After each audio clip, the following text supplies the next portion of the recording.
নমস্কার বন্ধুরা, welcome to unique sports. আবার একটা নতুন ভিডিও নিয়ে চলে এসেছি। তো বন্ধুরা, আজকের এই ভিডিওতে মোহনবাগানের পরবর্তী ম্যাচ অর্থাৎ এএফসির যেই ম্যাচটা রয়েছে সেই ম্যাচের প্লেয়িং 11 মোহনবাগানে কেমন হতে পারে সেই সকল বিষয় নিয়ে আলোচনা করতে চলেছি আজকের এই ভিডিওতে। তো ভিডিওটা স্কিপ না করে পুরোটা দেখার চেষ্টা করবে। ভিডিওটা দেখলেই বুঝতে পারবে যে মোহনবাগান কেমন প্লেয়িং 11 নিয়ে ম্যাচগুলো খেলতে চলেছে। তো বন্ধুরা, তোমাদের প্রথমেই জানিয়ে রাখি যে মোহনবাগানের পরবর্তী ম্যাচ রয়েছে 18ই সেপ্টেম্বর অর্থাৎ বুধবার দিন। আর সেই ম্যাচটা রয়েছে হলো এফসি রাফসানের বিরুদ্ধে।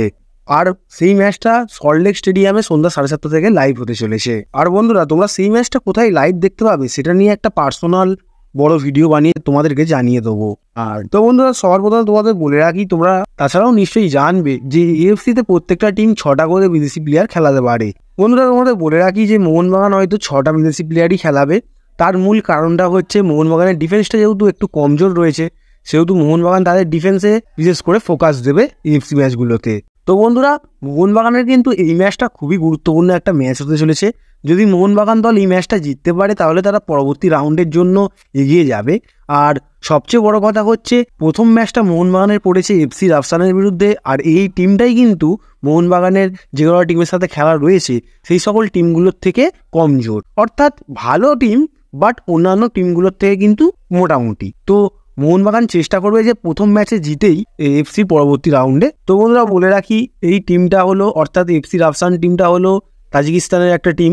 আর এই টিমের প্লেয়ারগুলো মূলত গায়ের জোরেই খেলবে বলে মনে হয়, কারণ ওই দিকের প্লেয়াররা বিশেষত গায়ের জোরেই খেলে।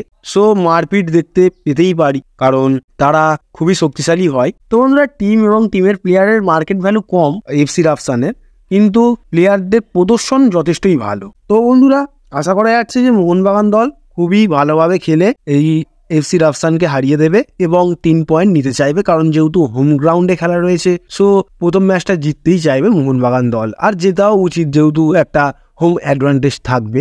তো বন্ধুরা, মোহনবাগানের পরবর্তী ম্যাচগুলো কিন্তু এই প্রথম ম্যাচের থেকে অনেকটাই টাফ হবে, কারণ তাদের প্রতিপক্ষগুলো কিন্তু তখন আরও শক্তিশালী হয়ে যাবে। সো সেগুলো জেতা একটু টাফের হতে পারে, বাট প্রথম ম্যাচটা জেতাটা অতটাও কঠিন হবে না যদি ভালোভাবে তারা খেলে।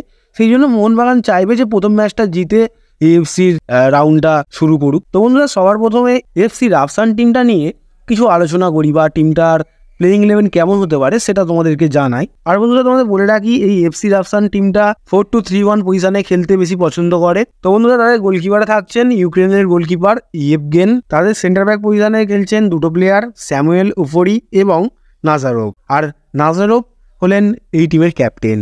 তাদের লেফট ব্যাকে খেলবেন সাইদ কোনি আমেরোকন, আর রাইট ব্যাকে খেলবেন অ্যান্ড্রি মার্কোভিক। তাদের মিডফিল্ডে থাকছেন দুজন, অর্থাৎ ডিফেন্সিভ মিডফিল্ডে থাকছেন দুজন। একটা হচ্ছেন আজিজ বেক খাইতোপ এবং আরেকজন হচ্ছেন ডেভিড মায়ুতুর। তাদের অ্যাটাকিং মিডফিল্ডে থাকছেন সালাম।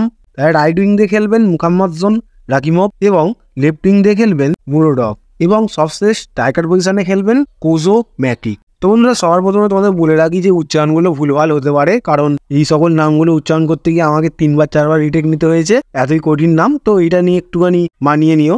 তো এবারে তোমাদেরকে মোহনবাগানের প্লেয়িং 11 কেমন হতে পারে সেই নিয়ে কিছু কথা বলি, বা প্লেয়িং 11টা পুরোপুরি তোমাদেরকে জানাই কেমন হতে পারে। তো বন্ধুরা, সবার প্রথমে তোমাদেরকে জানাই যে নুনো রেইস বলে একটা প্লেয়ারকে মোহনবাগান দল সাইন করিয়েছে, তোমরা সেটা জানবে। আর সেই প্লেয়ারটি যদি চলেও আসে এই কদিনের মধ্যে, তবুও তাকে প্রথম ম্যাচে মোহনবাগান নামাবে না, কারণ তাকে প্র্যাকটিসের সময় দিতে হবে, তারপরে তাকে ম্যাচে নামাবে। সো তাকে বাদ দিয়েই প্লেয়িং 11টা তোমাদেরকে জানাবো। আর বন্ধুরা, আজকের এই ভিডিওতে তোমাদেরকে দুরকম প্লেয়িং 11 জানাতে চলেছি, মানে দুরকম ফরমেশনের প্লেয়িং 11। তো প্রথম ফরমেশনটা হচ্ছে 3-5-2। এই ফরমেশনটাই মোহনবাগান যতদূর সম্ভব খেলবে, কারণ প্রত্যেকটা ম্যাচে খেলেই আসছে। আর এই কোচ মলিনার ফেভারিট পজিশন বলতে পারো তোমরা। তো এই ফরমেশনে খেলা হলে মোহনবাগানের গোলকিপারে থাকবেন বিশাল কাইত, অ্যালবার্তো রড্রিগেজ মাঝখান দিয়ে খেলবেন ডিফেন্সের, আর ডিফেন্সের ডান দিক দিয়ে খেলবেন টম এলড্রেড, এবং ডিফেন্সের বাঁ দিক দিয়ে খেলবেন সুভাশিস বোস।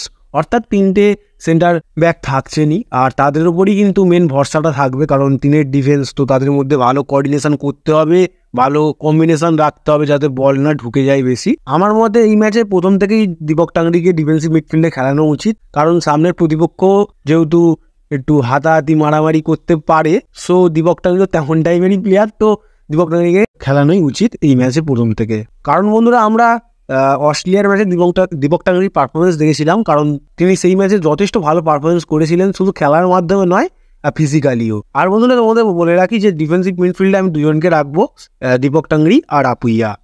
আপুইয়াকে রাখার মূল কারণটা হচ্ছে আপুইয়া শুধুমাত্র ডিফেন্সিভের জন্য কাজে লাগবে না, তিনি অ্যাটাকের জন্য অনেকটা হেল্প করবে মোহনবাগানকে। আর তাছাড়াও তিনি টেকনিক্যালি খুবই স্ট্রং একটা প্লেয়ার, ফিজিক্যালি অতটা না হলেও। এবারে তোমাদের বলি, অ্যাটাকিং মিডফিল্ডে খেলবেন গ্রেগ স্টুয়ার্ট, লেফট উইং দিয়ে খেলবেন লিস্টন কোলাসো এবং রাইট উইং দিয়ে খেলবেন আশিস রায়।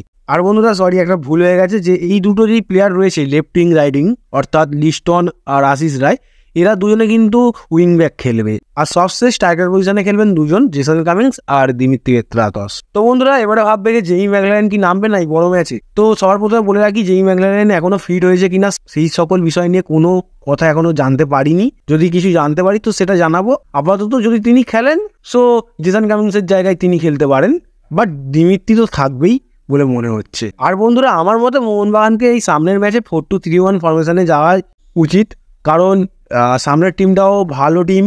আর যেহেতু এফসির মতো একটা বড় স্টেজের ম্যাচ হতে চলেছে, সো কোনো কিছু রিস্ক নিয়ে যাওয়া উচিত নয়। তো 4-2-3-1 ফরমেশনে গোলকিপারে তো মিশেল কাইদি থাকছেন, চারের ডিফেন্স মানে দুটো সেন্টার ব্যাক, একজন হচ্ছেন অ্যালবার্তো রড্রিগেজ আর একজন টম এলড্রেড। লেফট ব্যাকে খেলবেন সুভাশিস বোস আর রাইট ব্যাকে খেলবেন আশিস রায়। আর মাঝ মাঠে থাকছেন দুজন, অর্থাৎ সেন্টার ডিফেন্ডিং মিডফিল্ডে থাকছেন দুজন, আপুইয়া আর দীপক টাংরি। আর তোমাদের অ্যাটাকিং মিডফিল্ডার হিসাবে আমি থাপাকেই খেলাবো, আর মোহনবাগানও হয়তো থাপাকেই চান্স দেবে। আর তিনটে মিডফিল্ডে যাওয়ার মূল কারণটা হচ্ছে যে ম্যাচের কন্ট্রোল নেওয়ার জন্য মিডফিল্ডার কিন্তু অনেকটাই শক্তিশালী হওয়া উচিত। সো মিডফিল্ডে তাই তিনজন খেলাচ্ছি।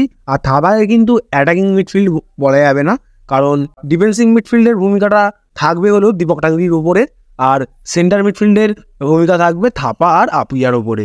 রাইট উইং দিয়ে খেলবেন গ্রেগ স্টুয়ার্ট, লেফট উইং দিয়ে দিমিত্রি পেত্রাতস, আর স্ট্রাইকার পজিশনে জেসন কামিন্স বা যদি ম্যাকলারেন ফিট থাকেন তো ম্যাকলারেন। তো এই ফরমেশনটাই বেস্ট হবে বলে মনে হচ্ছে, কারণ একটা হাই লেভেলের ম্যাচ আর একটা বড় স্টেজের ম্যাচ, তো রিস্ক নেওয়ার কোনো দরকার নেই। এবার মোহনবাগান কি করে সেটা তাদের বিষয়, তো বলতে পারছি না। তো বন্ধুরা মোহনবাগানের কিন্তু এখন সবচেয়ে বড় চিন্তার দিক হচ্ছে দিমিত্রি পেত্রাতসকে নিয়ে, কারণ তোমরা সকলেই জানবে যে মোহনবাগানের গত দুটো সিজন বলো বা আইএসএলের গত দুটো সিজন বলো, সেই দুটো সিজনে কিন্তু তিনি দুর্দান্ত পারফরমেন্স করেছেন এবং সেরা প্লেয়ারও হয়েছেন।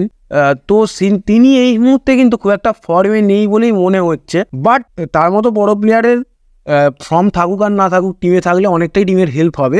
কিন্তু এটা একটা চিন্তার বিষয়, দিমিত্রি পারফরমেন্স করতে পারে। সো এবার দেখার বিষয় হচ্ছে তিনি কবে ফর্মে ফিরবেন, না হলে কিন্তু মোহনবাগানের অনেকটাই চিন্তায় পড়তে হবে। তো বন্ধুরা আজকের ভিডিওটা এতটুকুই, ভালো লাগলে লাইক করে দাও।